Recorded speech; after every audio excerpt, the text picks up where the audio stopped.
श्री शिवाय नमस्तुभ्यं महाराज।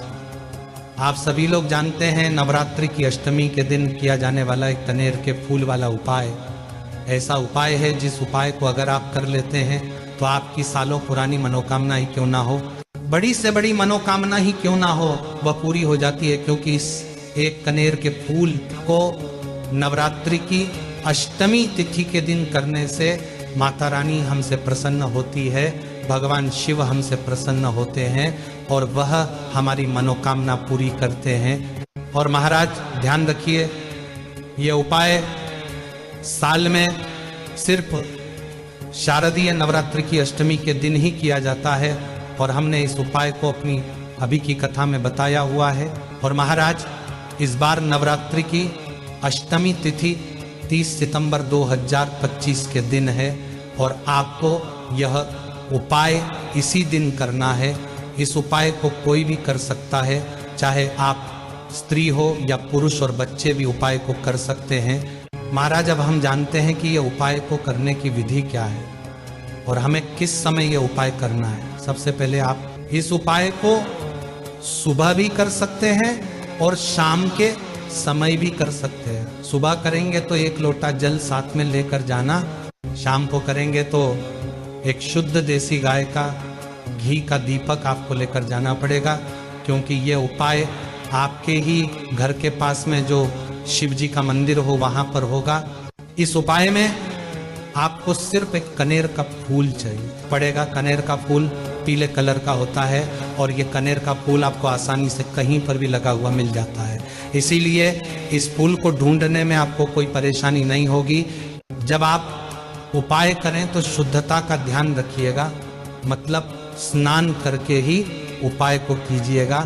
अब अगर आप सुबह के समय उपाय कर रहे हैं तो मात्र 1 कनेर का फूल और 1 लोटा जल लेकर शिव जी के मंदिर चले जाएं। यही उपाय अगर आप शाम के समय कर रहे हैं तो 1 कनेर का फूल और 1 शुद्ध देसी गाय का घी का दीपक गोलबत्ती का लेकर शिव जी के मंदिर चले जाएं। आपको उपाय किसी एक ही समय करना है, जब आपको समय मिल जाए। अब महाराज जैसे ही आप शिव जी के मंदिर पहुंच जाते हैं, आपको भगवान के दर्शन करके अंदर चले जाना है और पहले आपको अपनी पूजन करना है, मतलब जल चढ़ाना चाहते हैं तो वह चढ़ाएं। दीपक लेकर गए हैं तो पहले दीपक जला दें, उसके बाद अब आप उपाय शुरू करें। सबसे पहले आप अपना एक कनेर का फूल अपने सीधे हाथ की हथेली में रख ले।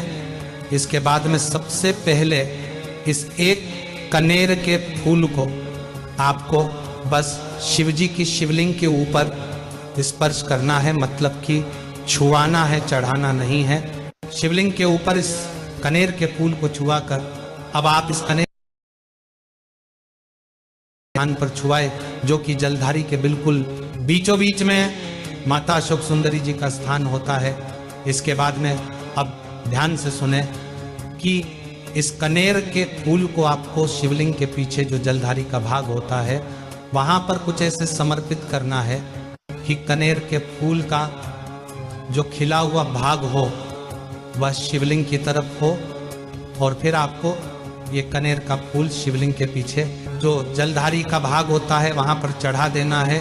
अब इसको वहां से नहीं उठाना है और अब आपको भगवान शिव और माता पार्वती जी से और माता अशोक सुंदरी जी से अपनी वह मनोकामना बोलना है जिसके लिए आप ये उपाय कर रहे हैं। मनोकामना बोलने के बाद भगवान से प्रार्थना करके भगवान को धोख देकर आप वहां से उठकर अपने घर वापस आ सकते हैं और यहाँ पर आपका एक कनेर का फूल वाला उपाय पूरा हो जाता है।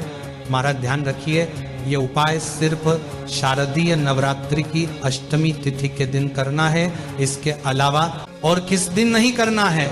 महाराज आपको ये उपाय कैसा लगा और आपने अभी तक हमारे चैनल को सब्सक्राइब किया या नहीं, कमेंट में जरूर बताएं। और आप हमारी ये वीडियो कहाँ से देख रहे हैं जरूर बताएं। श्री शिवाय नमस्तुभ्यम महाराज।